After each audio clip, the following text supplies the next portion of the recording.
The Noblesse Oblige Artifact Set tells us more of the old aristocracy that ruled over Mondstadt 1,000 years ago. In this video, I'll read you this lore, which provides more details into how the nobles of the Lawrence clan slowly but surely lost their grip on Mondstadt due to their hunger for power. Also, if you like this video, consider subscribing.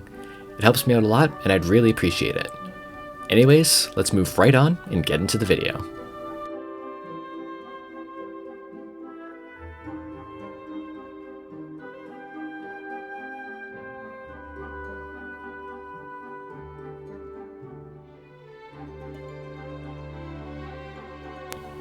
A blue lily made of silky satin that once served as a noblewoman's headdress. A noble who once ruled over Mondstadt left it behind. In that legendary age, the nobles were examples for the people. They guided their subjects with their conduct and wisdom. They were the true representation of the people of Mondstadt. They were noble not only in lineage, but also in their commitment to virtues and principles. The longevity of the nobles was cut short by their endless self-indulgence. Ostentation gave way to de-evolution.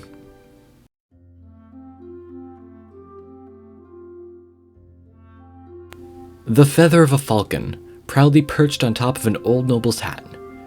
Hunting with the common folk and sharing the spoils with them was an old tradition. Commonplace were the hunts, a hobby of the ruling class of Mondstadt.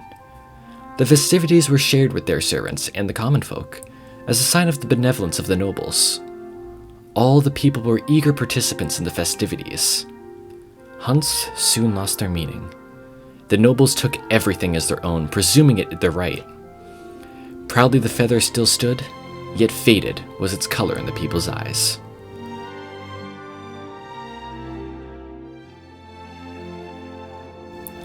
An exquisite pocket watch made of sapphire. It remains functional even after all these years. The pocket watch of a noble who once ruled over Mondstadt. The time it tells is still accurate. Punctuality is a virtue, and this pocket watch helped the nobles stay on a virtuous path.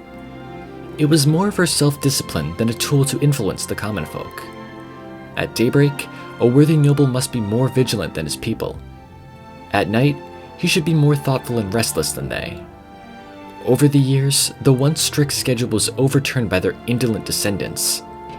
Their timepieces grew more extravagant, but lost their virtuous function.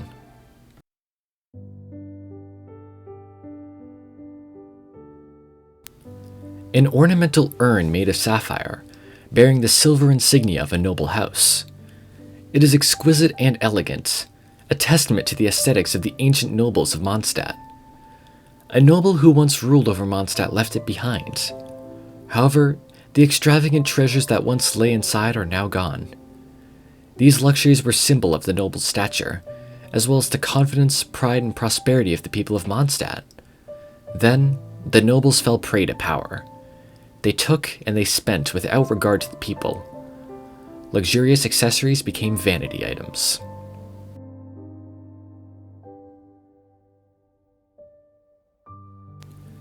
A silver mask inlaid with gold and gems, and engraved with delicate patterns.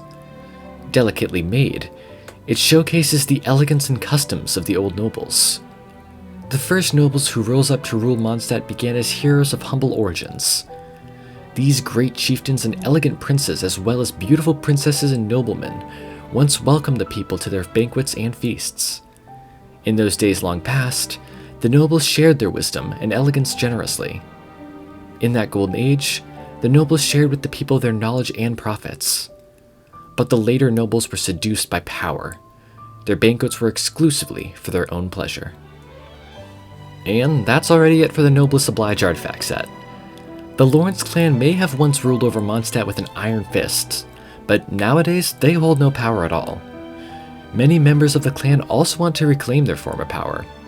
All except Eula, who I made a video on a couple weeks ago, which I'd recommend if you want to know more about this clan.